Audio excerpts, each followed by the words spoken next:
kind of leads me to another question I had later down my list too, and that is, roughly speaking, I know you can't predict the next 30 years exactly, but how many properties and how many years do you think you'll need until you totally survive off your cash flow? Mm. Yeah, that's a good question. So, um,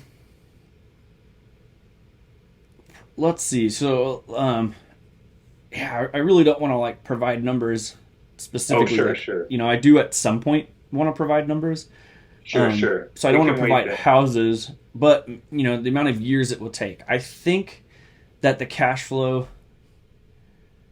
could fund my lifestyle probably in the next 2 to 3 years.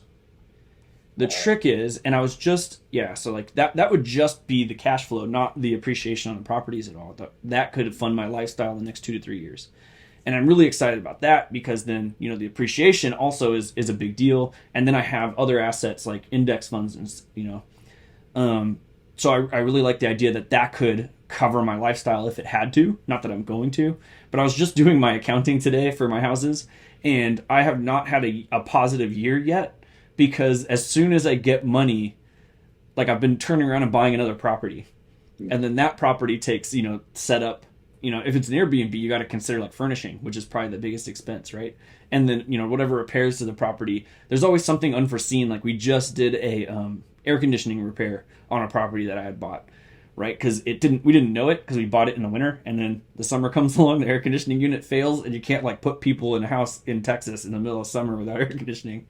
No one's gonna want to be there, so that costs us money, right? But I haven't actually produced money from this process quite yet. What I'm seeing is the cost every year is just slowly going down. Yeah. Right? There's going to be a time where that flips, where I could still continue buying properties and I'm actually positive, right?